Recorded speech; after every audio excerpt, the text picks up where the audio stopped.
come to this panel without much of an agenda, quite frankly. And, we talked about having an agenda, and because you're supposed to have an agenda.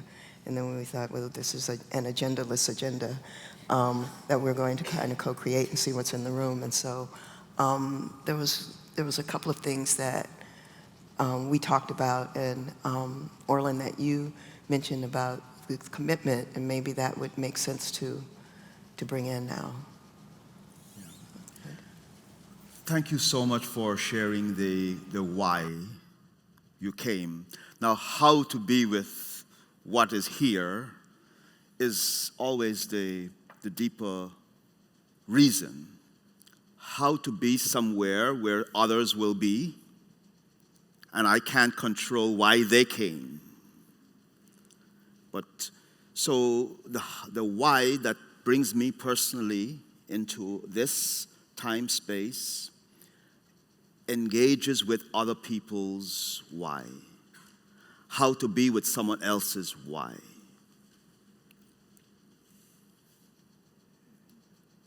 And so I have to ask myself, am I willing to host your why you came? Because the deeper social responsibility is I am responsible for making your why true. And mutually, if you want to take social responsibility for why I am here, we then could have the deeper conversation. But if I'm here just for myself, we will feel the weight, and the weight will get heavier all the time, because I'm not committed to really being here. I can't be here by myself if someone else is here as well. It makes it really uncomfortable. And this is why I really have to ask, am I willing to go to the next step of why I'm here? Which is to ask the question, what will make you being here more real, more meaningful? And can we go there together? So there's a commitment level of whenever I make a choice to go somewhere, chances are you'll meet someone.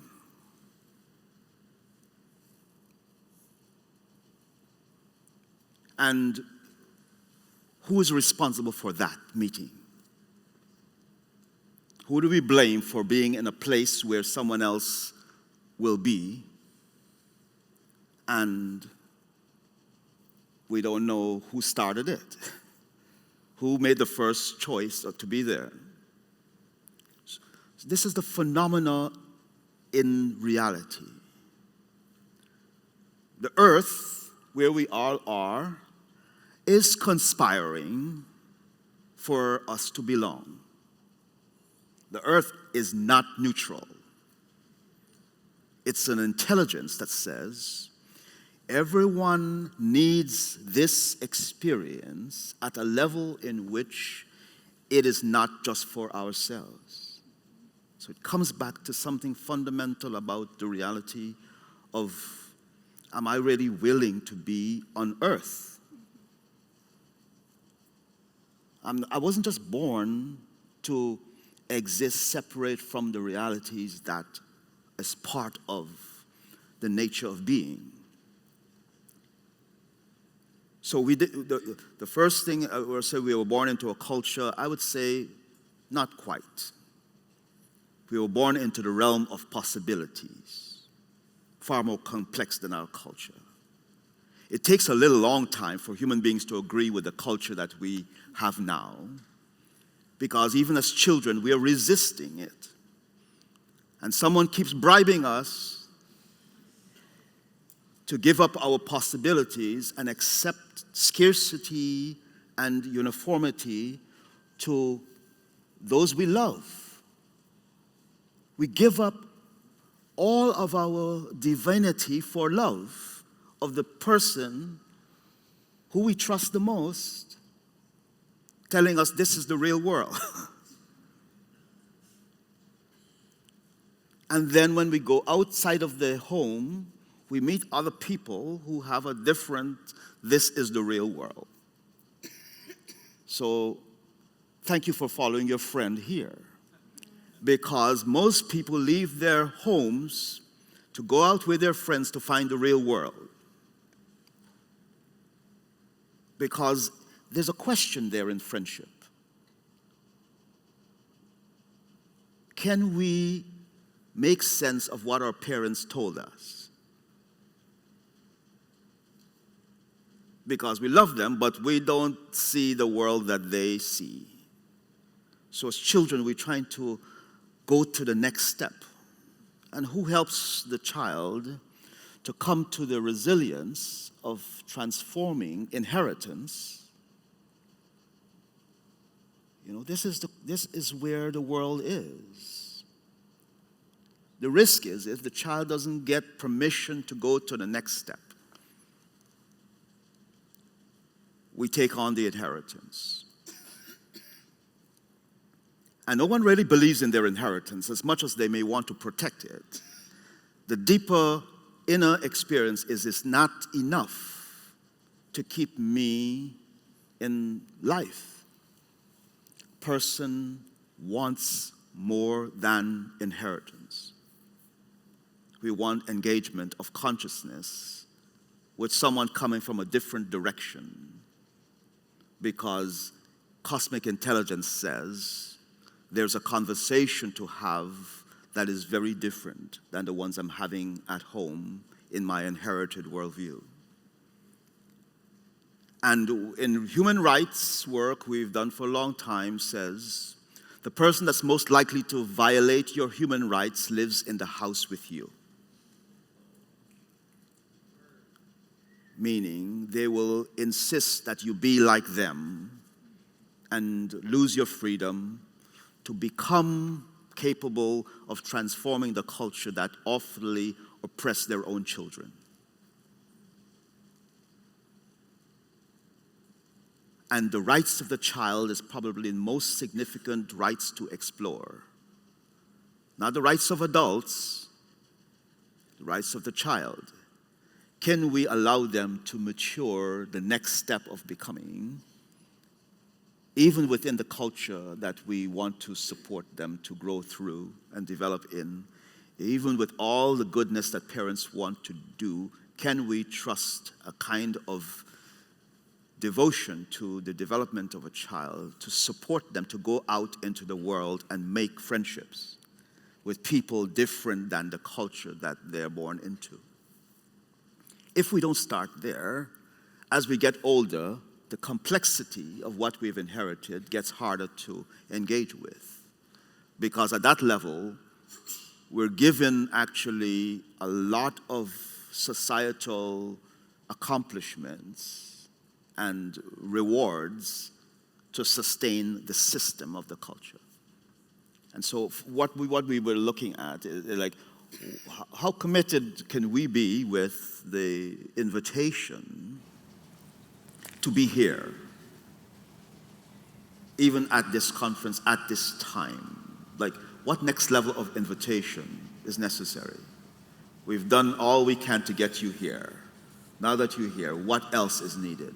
Because we could choreograph that, but we need to hear as a community, what would it be for you to say, I am at a level of deep commitment to not go home with the stuff that I brought. Let us unburden it if we can. Because at some point, on the way to where else you have to go, you might run into the same conditions. And why not for now practice healing at a level in which we don't have to go back to the same stuff? The world can change from here. The world in me. And so that is commitment. Am I willing to keep carrying the burden of an old world in my thoughts and feelings and my will, or am I willing to renew my commitments to let the world start again in my perception of it, in my interactions with others who carry their worldviews, and see what happens. It's a ritual that could be true when we commit to it. Beautiful. Yeah.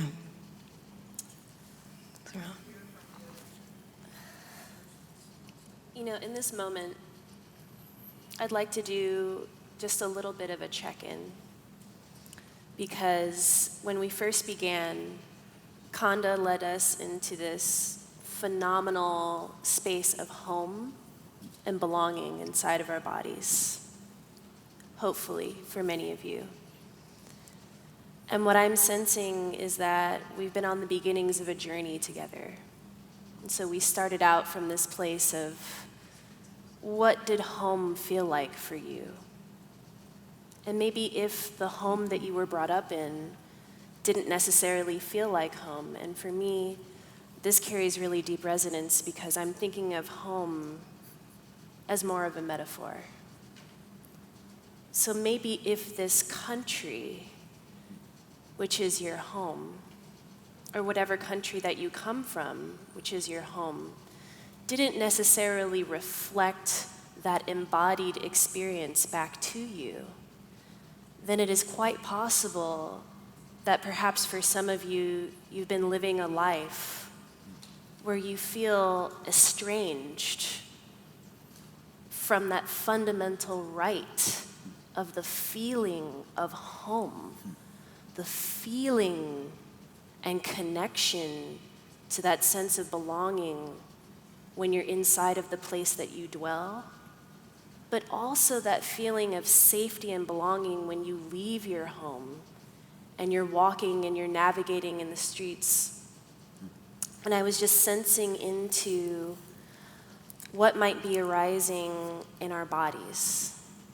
That's something that I'd really like to check in with for all of us, because as we move from the conversation about home and nurturance and coziness and safety and belonging, I felt really settled in my chair. I felt kind of a sinking in sensation.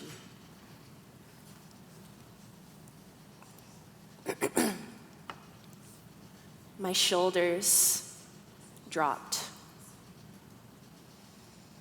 The muscles around my temples felt soft and around my throat. And then as we began to get into the conversation in terms of what we were all bringing with us into the room, the why we are here, this is only my experience. I began to tap into some real grief. And grief is just a word. So what that felt like for me was tightness around my heart. It was a quivering sensation, like a cage. It made me feel as though I wanted to get up off of this stage and embrace each one of you. I felt a coldness and a heaviness in my legs. A difficulty with reaching into the energetic roots that I know exist between myself and that are linking me with all of you in that root system that I spoke about during my presentation. And there, for me, is something really traumatizing about knowing that beneath all of our exterior facades, I know for a fact that we emanate from the space of the absolute, that we are an arising from the oneness. And yet, in the space of relationship, on a day-to-day basis, that's not necessarily the messaging and the communication that I am getting. Now, sometimes for me, I'll give you a little example of what this may look like for me in terms of my spiritual practice.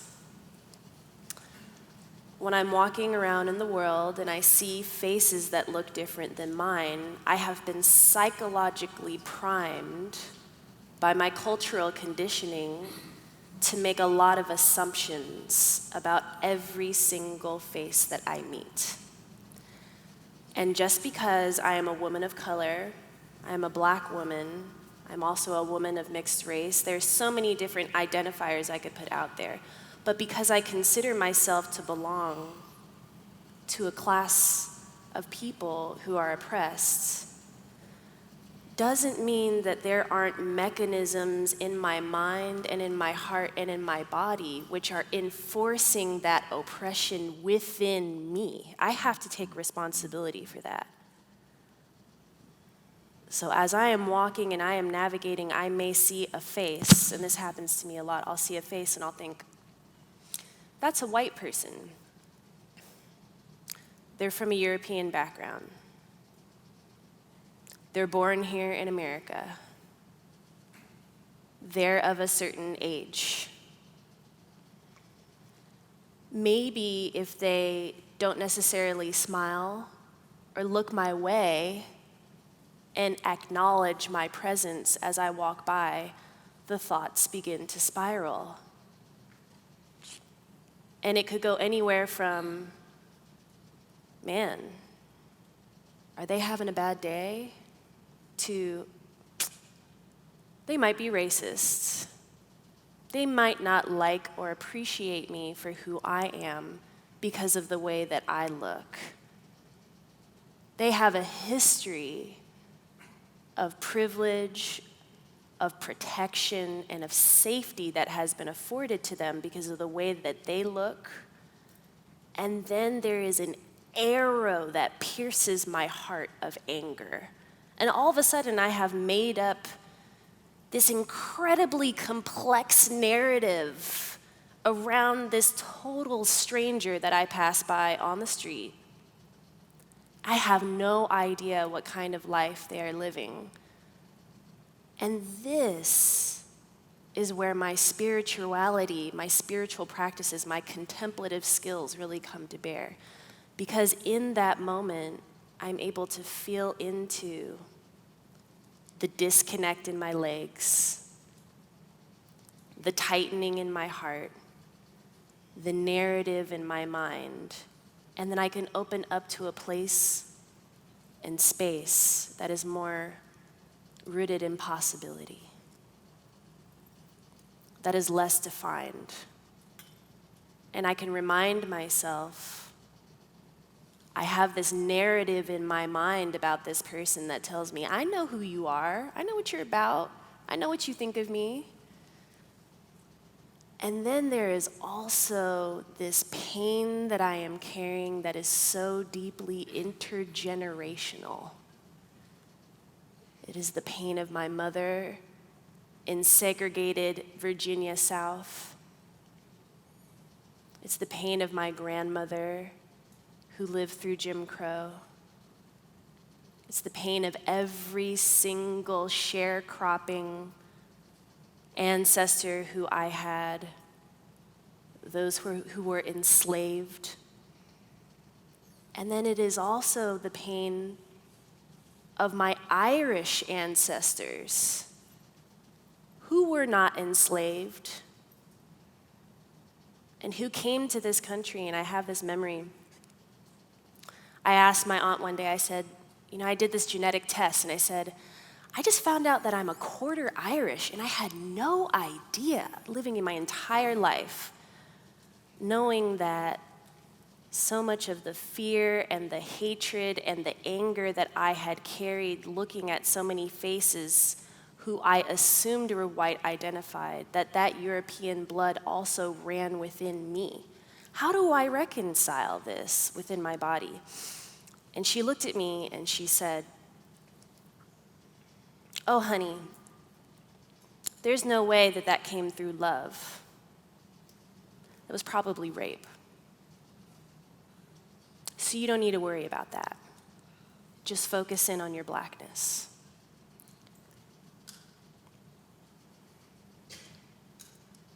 Now, in that moment, what I was really wanting to consider was the possibility that two people had come together several generations ago in spite of the cultural conditioning of this country, in spite of the institutions that were built to place us in these power structures, power against rather than power with. I wanted to entertain the idea that they were still able to fall in love, and that their love is speaking through my heart, through this body, that it can emanate forth, and that can transform the ways in which I encounter the people who I see on the street. But that was shut down in that moment. Now, I don't have any idea how these people came together, but I think what it is that I'm trying to offer up to the audience today is that we have these phenomenal histories of complexity that live deep inside of our bodies. That we have these rich histories of love and of pain and of betrayal, so rich, that are playing out in our hearts and in our minds and in the assumptions that we make about one another. And I believe that we really need to dig into our spiritual practices in a way that doesn't push those complexities aside in the name of just oneness, but that we have to really consider how we can build containers and relationships and experiences that can hold that complexity with intimacy and tenderness. That can hold it maybe with some mourning, that can hold the grief, but then also that can hold the joy of all of us coming together. And maybe if we can feel rather than think our way through that process with one another, then we can come to meet each other with a greater sense of realness, not just what's up here. Not all of the cultural conditioning, which is going to remain, but I'm just wondering, what would it take in this place, to play off of what you were saying, Orland, what would it truly take for us to feel into belonging here, now, in a way that we could take that with us out into the world? Because I'm not making the assumption that all of you came here to SAND and automatically felt the experience of belonging.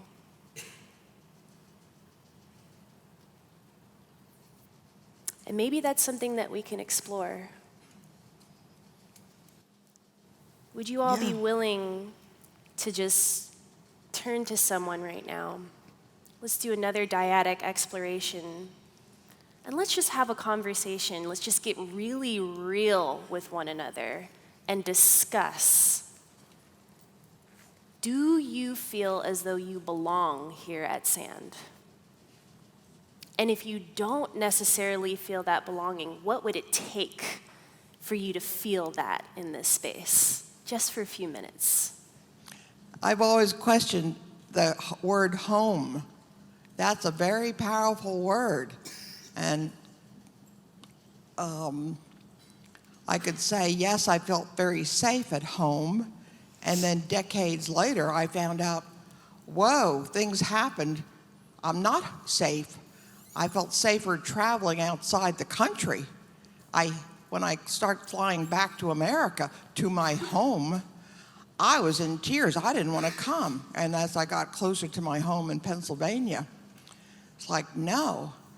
But what I really want to share, so I'm getting back into feeling oneness with my home, physical home, home with my country, home with the planet, home with the divine.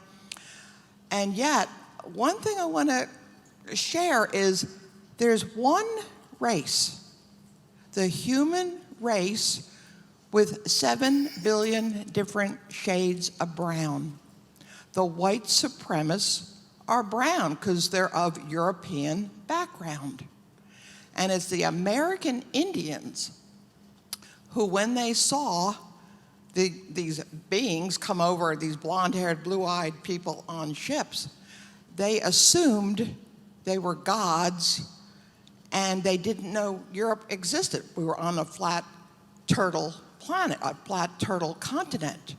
So it was the American Indian who said, "Ah, pale face, white man," and that stuck. And the Europeans have ever since said, "We'll talk to the great white chief in Philadelphia, in Baltimore, wherever." So that whole word white, I'm not as white as whites of my pupils. You're not black like the black of your pupils. We are all, melanin is the only skin tone. Every human being is brown, darker brown, lighter brown, depending on the summer, depending on the winter. And so we got to drop this black. You're not black. You're of African Euro descent, like President Obama. Let's pause there for a moment. I think it's really, I think one of the things that I heard when we started this conversation is that what drew so many of us into the room is the recognition that if you were drawn to this conference, you on some level recognize, yes, we are one. And yet the reason we're in this conversation is when you look around and you see what's arising in the world, how many of you would say that what you see arising in the world are actions that are on behalf of or in service to that recognition of oneness? Not much. So it's what draws me to this conversation is how important it is for us, and in this moment I'm actually just going to speak to the white identified people in the room. But we're not white. Please start calling us European. By the continent. I hear My you. Ukrainian is not white. Yeah, I hear you. Please don't say white or black anymore. Please, we've got to transcend that to our continent roots. Yeah. Do you understand? If you don't, you're in old paradigm thinking. The new paradigm is we're all one with brown shades. The white supremacists come from a European background. They get tan in the summer. They're brown. They're brown. If I may, something that interests me about whiteness, and when I'm talking about whiteness, when I'm speaking about whiteness, if I may. You may not. Okay. It's not a problem if you don't wish to receive what I have to offer. It's not a problem. But I feel that others do. And what I would like to point to is that, for example, when I'm talking about whiteness, I'm talking about not just white skin. I'm talking about protocols and practices that support a lens of white supremacy, which is not in keeping with our deepest understanding of oneness. If you're sitting in this room, you likely have some recognition of your shared being, but it should be, and again, I'm speaking to white identified people in this moment, it should be, I think, very interesting to us how little we are encouraged to examine our relationship with power dynamic.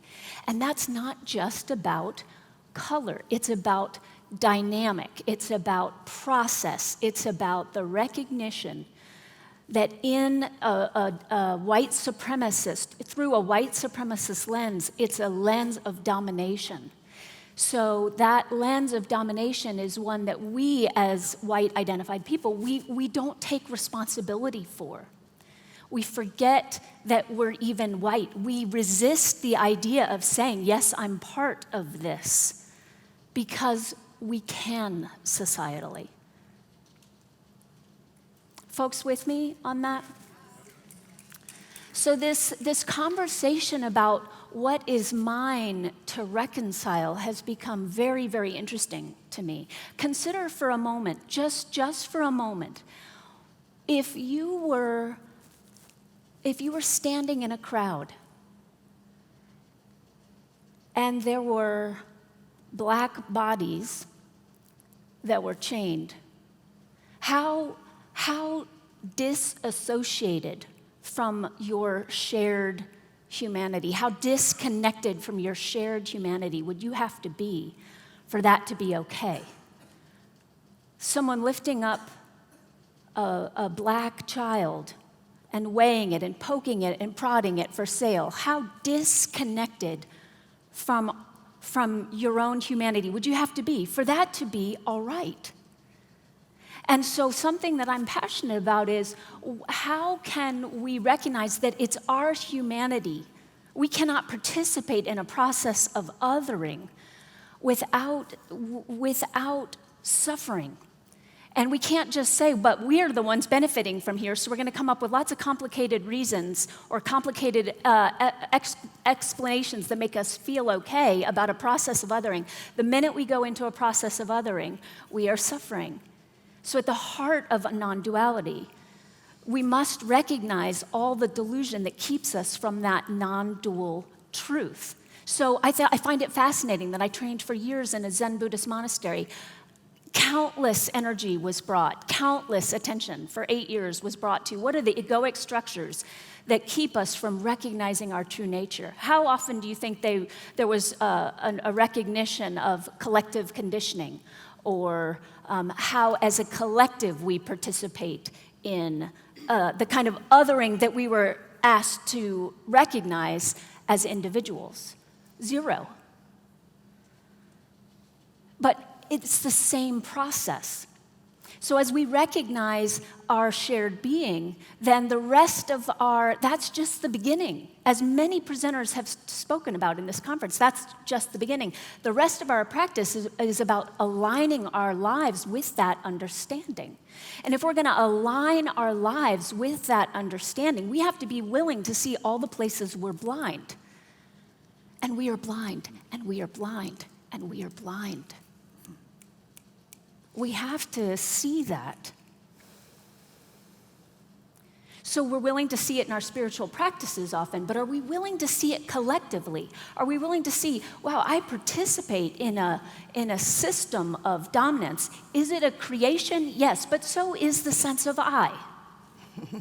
So if I'm going to pay all this attention to what is my Enneagram type and how are all these different forms of I veiling our shared being, what changes when we have collective commitment for us to say, and how collectively are we veiling shared being? Because this shared being is in fact shared. I'm sure it's not lost to anyone in this room. There is no individual I that awakens. If that's new to you, I'm sorry to disappoint you. So collectively, we are in this together, which is why I love that we've focused on belonging in this panel. Sara had a beautiful insight last night. We needed to change the name to Punk and Jazz and an invitation to belonging. Because we recognized this was going to be an emergent conversation. And that's not an accident. That's not an accident. Because this is collective. This is about we. If we're here at this conference to say, yes, I want to know and live the truth of my shared being, and I want to see all the things that veil it, then we have to see how we participate in that. Thank you, Caverly. Yeah, thank you. I want to just thank you for everyone so far, and I want to have a moment and speak to the sister who from Senegal, right? I love Senegal, and that space of reconciling this oneness and this relativeness. And I think that what is difficult is that we know, I mean, again, as you were saying, if you're in this room, you have a sense of, or know, that there is this oneness that can be proven in many ways, through science, through our lived experience upon occasion. We understand that there is this universal truth. Additionally, there's this relative truth. And this relative truth ain't easy, to say the least, particularly for some people more than others.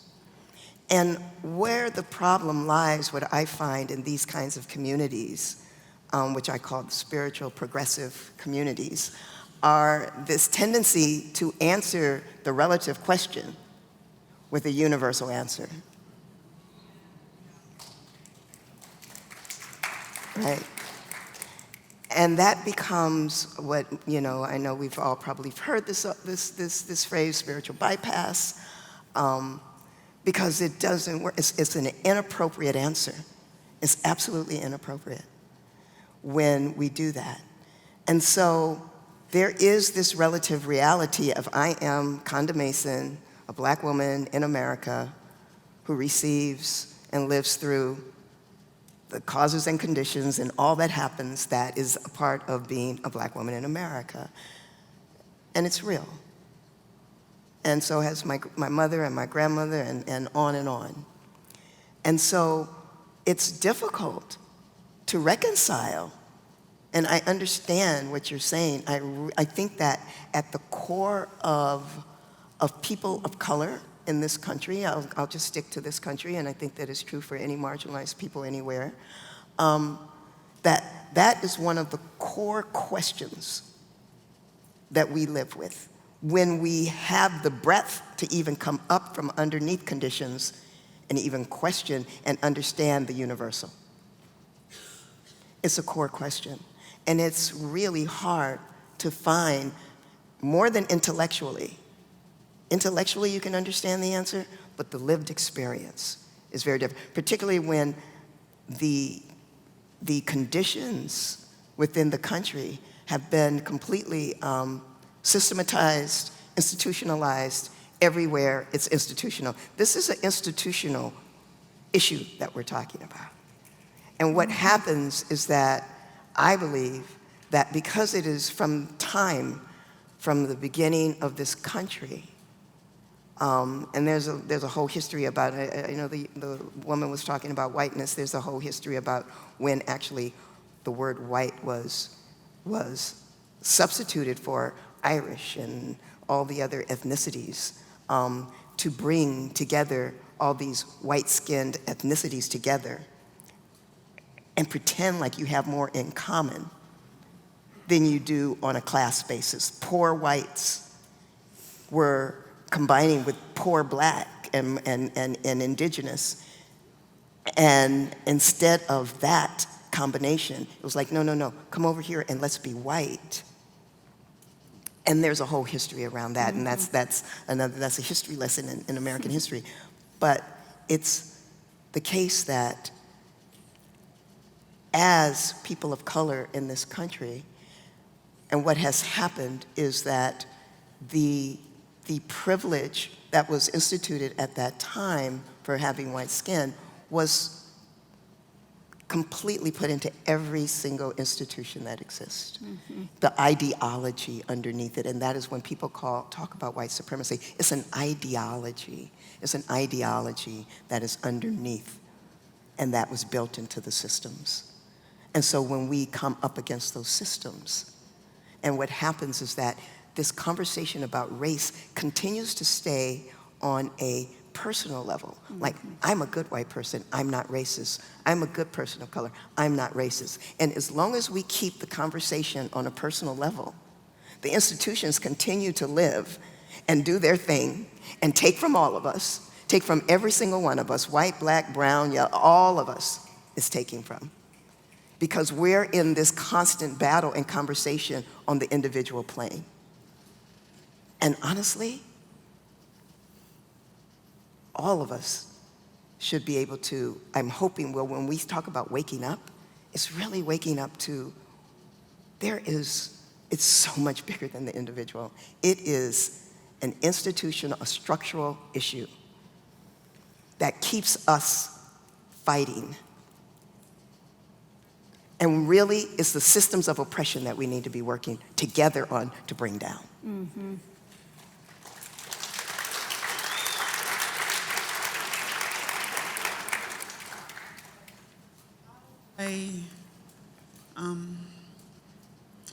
how do I get beyond the anger? Because listening to you guys talk, I mean, it's beautiful, and I feel myself being uplifted, and I feel myself just literally moving out of that. And then one word, and I'm dropped back into the darkness of the anger. It's like, oh, Yeah. okay. So how do I get beyond that so that I can work? Self-compassion.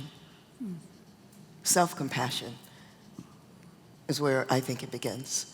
When we really look at that being within you that is so hurt and that has suffered and has been through a lot, if you can bring the energy of who I call my dear one Kuan Yin into reality within yourself, self-compassion, beginning with self, because often we're thinking about the other. But really, I think that it begins inside with compassion for yourself, for all that you've been through, that your family has been through, the historical compassion. And then we can go into compassion for others, because we're all a part of a system that we did not build, but we are participating in. And if we can see each other with a compassion, honestly, but starting with self, put the oxygen mask on yourself first. That is where, in my opinion, we begin. And it really has a way of breaking through, and being able to see the play that's happening. And to generate compassion and love within yourself and for yourself, and then for others. We have a few minutes, and we have a couple of questions. Let's hear your question. I just wanted to commiserate for a second. I'm also very triggered by the cheap notion of oneness that we often talk about. Yeah. I feel like it's very cheap. It's very it's thrown around loosey-goosey. And for me, oneness is challenging. It's difficult. It's not an easy thing to strive for. And oneness doesn't erase our differences, our individuality. In fact, it enhances them. It allows them to vibrate at their highest, most beautiful resonance. It doesn't erase the binary.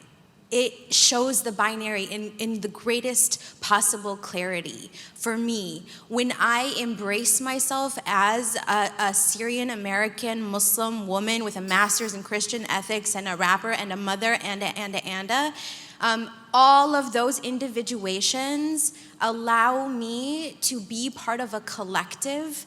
And that is to say that when you know yourself, you get in where you fit in.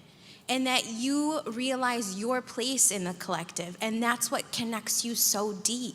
And the issue I think that we find is that we never create silence and space for ourselves, especially as people of color.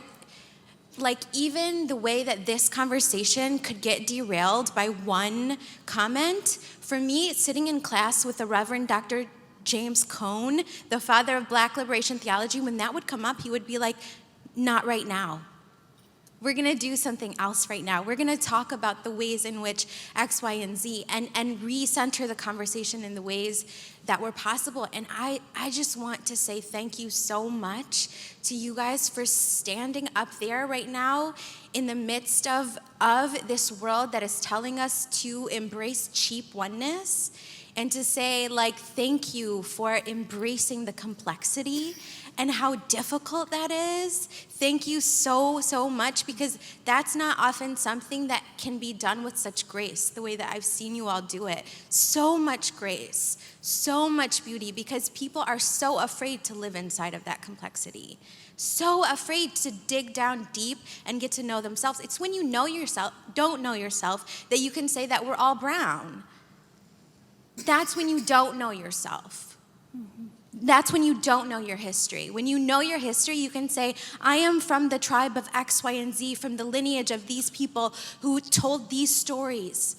And it's when we get cut off from our stories that we are disconnected from the complexity, and we're disconnected from our stories. So thank you for telling your stories, because that allows us to know that we need to know our stories. Thank you. Thank you.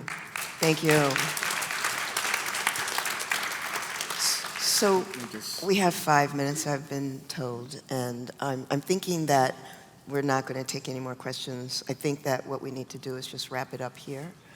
And unless you want to give your time to someone out in the audience. Just want to make one additional thing about the body and the inheritances of the body. Quantum science points to the knowledge now, we know, at least 5 generations of memory is encoded in our physical bodies. So we have to make oneness with that first. 62 people's story is alive in me. I am not just me, I am my parents, I am my grandparents, I am my great-grandparents. So at a psychic level, we're triggered all the time by memories that I didn't live. That's right. That's right. The histories that we know in the world is also in the body. When we say come down into the body, most people don't want to go there because that's where the reality of being gets fully revealed. I want to stay in thought that I am better than my inheritance. We are our bodies. We have to love it, we have to live it, and we have to transform it from my parents. As much as I love them, they're not going to live in me as they lived in their own life. The rape has to be reconciled with marriage. I'm going to make them love each other. Why? Because it's me now. Yeah. That's right. This is where it is. Right. That's what's up. That's what's up. I'm not going to carry a rape in my life just because it happened in history. If it's in my blood, guess what? I will breathe in it my life. I will nurture it with my will. I'm not committed to making my history live longer and better than me. No more of that. So I'm saying I'm willing to ask us to take hold of our bodies, not the world. We carry this everywhere we go, and we know it triggers us. We know when we see another person whose story gets activated, how we feel. This is why we're asking, can we welcome all the stuff that we brought with us here? We came here to love and live. Don't die with histories untransformed. It's not good. Our ancestors will send us back. Thank you for listening. Yes, yes, yes. Are we at time?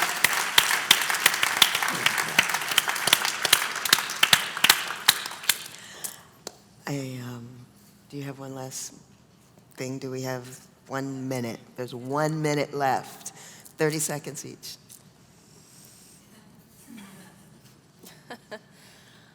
I feel so full of possibility and richness.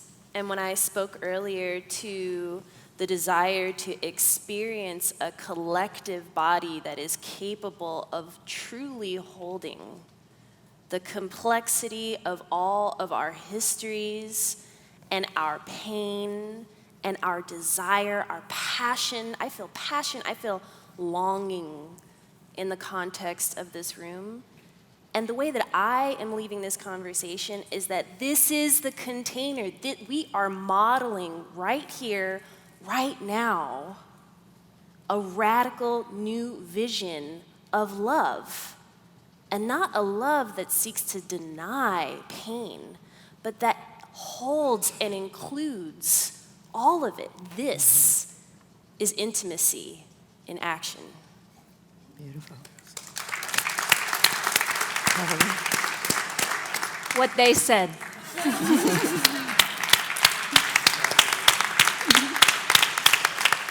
I really want to thank you all for making the choice to come here for the many reasons that you shared with each other to come to this session. I'm grateful whoever is responsible for this session happening here at this space, at this conference. and may it continue. And may we all feel comfort in questioning oneness, to question it and not just assume that we're all on the same page with it because you're here in these seats. May it continue that people question it and question it and question it because it's questionable. Right? There's a lot going on here. There's a lot going on here. It is a complex world. Thank you so much for coming.